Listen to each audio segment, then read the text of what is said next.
உலக தமிழர்களுக்கு வணக்கம். அக்கா சாப்பிட்டீங்களா? அக்கா கோட்டைக்கு கிளம்பிட்டீங்களா? அக்கா மதிய சாப்பாட்டுக்கு என்ன வேணும் என அனுதினமும் அக்காவை பற்றிய சிந்தனைகளிலேயே என் வாழ்நாட்களை தொலைத்தவள் நான். எங்கேயோ கேட்ட மாதிரி இருக்கே அப்படின்னு பார்க்குறீங்களா? இப்படி ஒரு அம்மா பேசிட்டு ஜெயிலுக்கு போச்சு இல்லையா? ஜெயிலுக்கு போயிட்டு ஊதுவத்தியெல்லாம் உருட்டி கிருட்டி முடிச்சுட்டு அங்கேருந்து கிளம்பி வந்தாங்க. பெங்களூர்லேருந்து சென்னைக்கு 24 hours வந்தாங்க. தடல் புடல் வரவேற்பு. அங்கங்கே காசை கொடுத்து அல்ல கைகளை வச்சு ஏற்பாடு பண்ணி, ஆகா எங்கள் சின்னம்மா வந்துட்டாங்கடா, இனிமேல் தமிழ்நாட்டு அரசியலை தூக்கி நட்டமாக நிப்பாட்டிடுவாங்கடா அப்படிங்கிற வேறு லெவலில் அல்ல கைகள் பில்டப் கொடுத்தாங்க. அதுக்கப்புறம் அந்த அம்மா என்ன பண்ணுச்சு, டப்புன்னு நான் தீவிர அரசியலை விட்டு ஒதுங்கிக்கிறேன் அப்படின்ட்டு செவனேன்னு போயிடுச்சு. இப்போ தூங்கிட்டு இருந்த பேபியை யார் எழுப்பிட்டாங்கன்னு தெரியல, திடீர்னு எந்திரிச்சிருச்சு. என்னடா கதை அப்படின்னு பார்த்தோன்னா, எழுப்பிட்டது டெல்லி பிஜேபிக்காரங்க.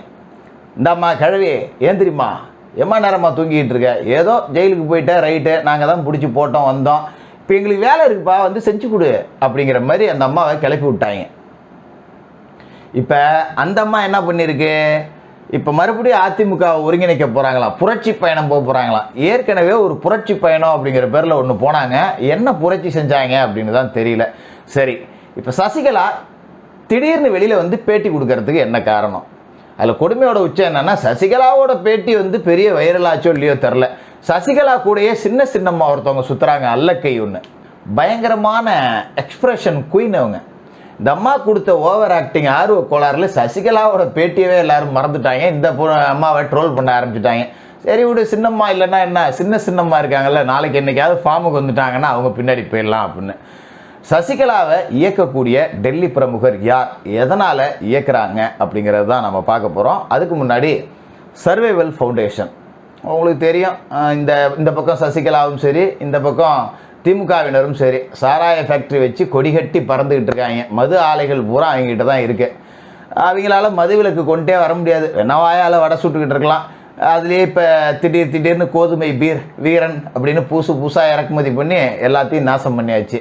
மதுபோதைக்கு அடிமையான அப்படிப்பட்ட இளைஞர்களை மீட்டெடுக்கக்கூடிய ஒரு அமைப்பு தான் இந்த சர்வைவல் ஃபவுண்டேஷன்.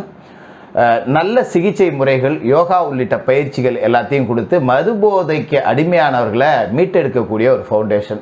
உங்களோட நண்பர்கள் உறவினர்கள் யாருக்காவது உபயோகமாக இருக்கும் அப்படின்னா இந்த நம்பருக்கு நீங்கள் தொடர்பு கொள்ளலாம்.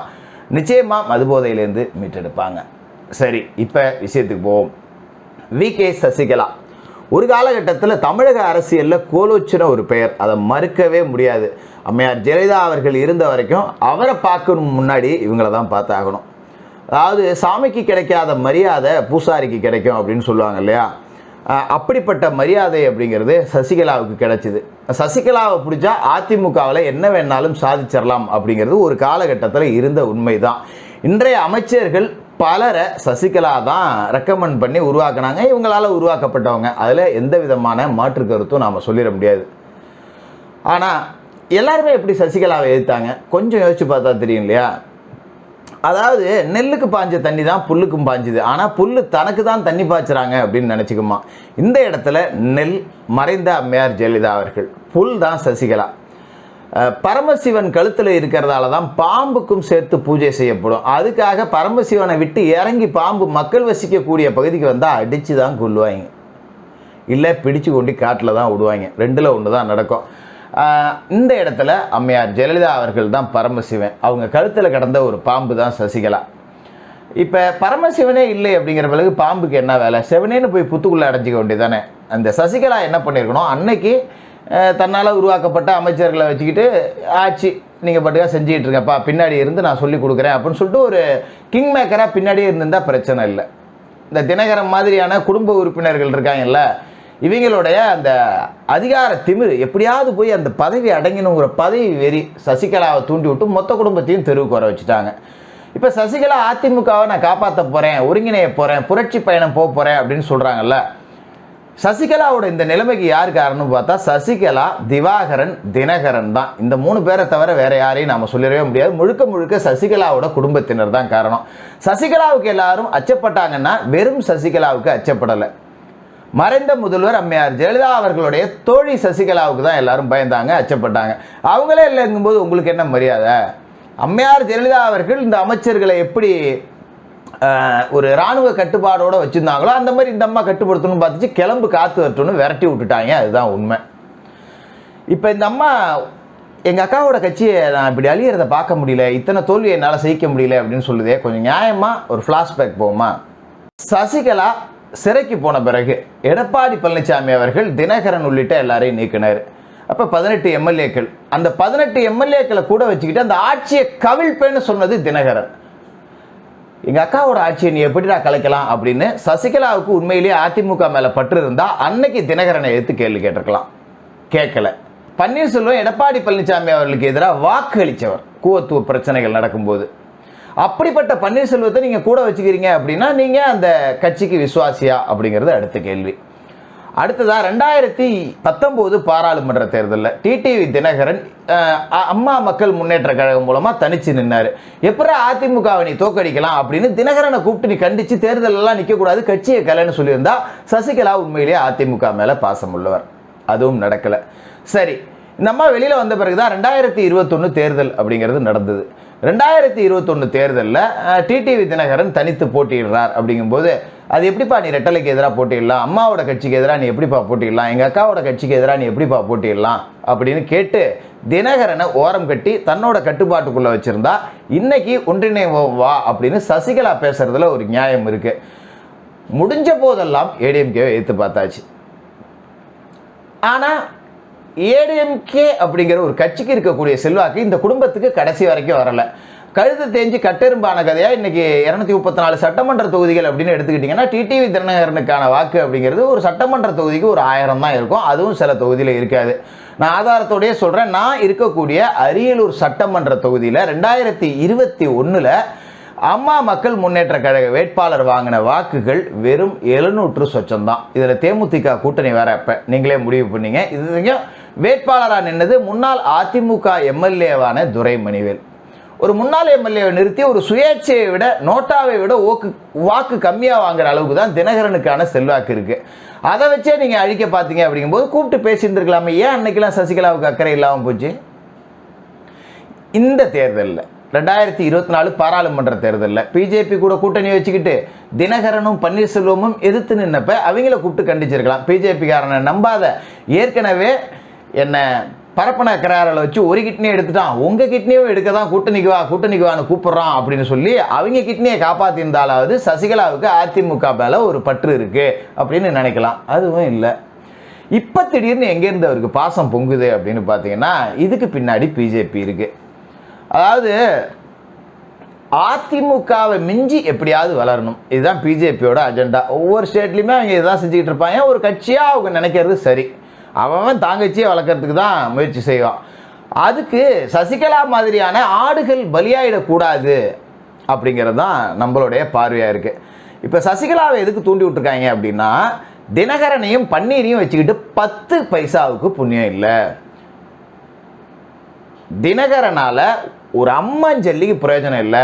பன்னீர்செல்வத்தை கமலாலய வாட்ச்மேன் வேலைக்கு வேணால் வச்சுக்கலாம், இல்லாட்டி வாசலில் ஒரு மிச்சர் கடையோ இல்லை டீ கடையோ போட்டு கொடுக்கலாம், அவ்வளவுக்கு தான் பன்னீர் ஒருத்து அப்படிங்கிறத இந்த தேர்தல் முடிவுகள் மூலமாக பிஜேபி ரொம்ப தெளிவாக தெரிஞ்சுக்கிட்டாங்க. இப்போ அண்ணாமலை அவர்களை வச்சு ஜாதி ரீதியாக வராங்க.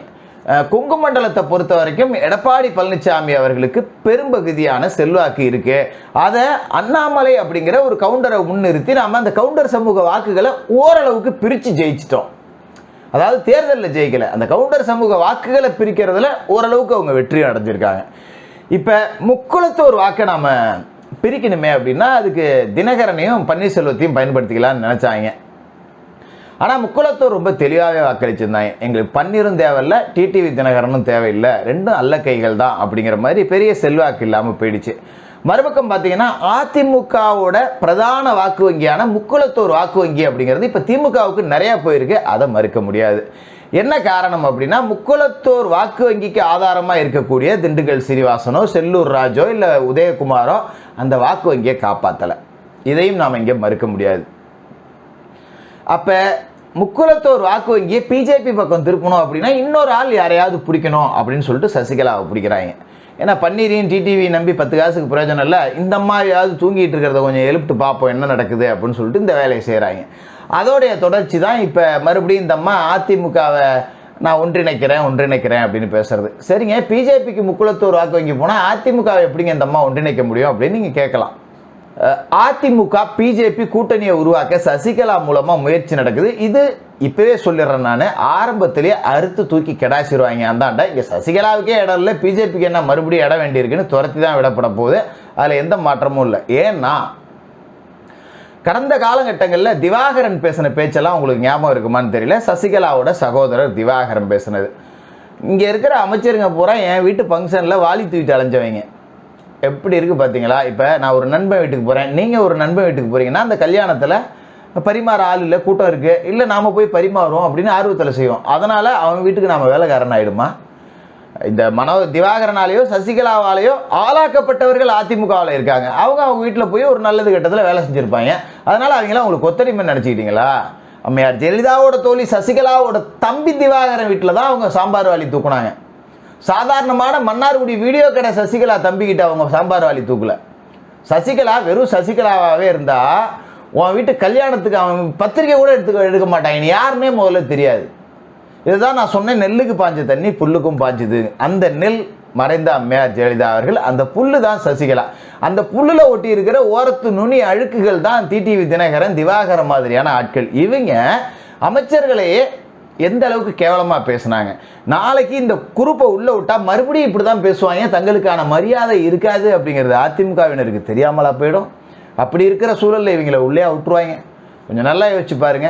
சசிகலாவை இந்த மாதிரியான வேலைகளை செய்ய சொல்லி டெல்லி பிஜேபி மேலிடம் பேசியிருக்காங்க. இதுக்கு மாறா சசிகலா மீது உள்ள அத்தனை வழக்குகளும் தள்ளுபடி செய்யப்படும். சசிகலாவோட சொத்துக்கள் எல்லாமே மீட்டு தரப்படும். அதிமுகவில் சசிகலாவுக்கு ஒரு முக்கிய பொறுப்பு கொடுக்கப்படும். இப்படியெல்லாம் எதிர்பார்த்து அவங்க ஒரு ஆசையை தூண்டி விட்டு இந்த வேலைகளை செஞ்சுருக்காங்க. காலம் போன காலத்தில் சசிகலா பேசாமல் ஓய்வு எடுக்கலாம். தன்னோட தேவைக்கு அதிகமாக பல தலைமுறைகளுக்கு சொத்து சேர்த்து வச்சுட்டாங்க. அது போதும்னு ஓய்வு எடுக்கிறது தான் சசிகலாவுக்கு நல்லது. ஏன்னா அதிகாரத்தோட உச்சத்தை சசிகலா எந்த காலகட்டத்திலேயே பார்த்துட்டாங்க. இனிமேல் அவங்க அதை புதுசாக பார்க்கணும் அப்படின்னு அவசியம் இல்லை. மறுபடியும் பார்க்கணும்னு நினச்சா அசிங்கப்பட்டு தான் நிற்கணும். அந்த அசிங்கம் இந்த வயசில் அவங்களுக்கு வேண்டான்னு தான் நான் நினைக்கிறேன். அதனால் சசிகலா 2021 தேர்தலுக்கு முன்னாடி தற்காலிகமாக ஒதுங்கிறேன்னு சொன்னாங்க பார்த்தீங்களா, அவங்க நிரந்தரமாக ஒதுங்கிக்கிறது அப்படிங்கிறது தான் விகே சசிகலா அப்படிங்கிறவங்களுக்கு நல்லதுன்னு நான் நினைக்கிறேன்.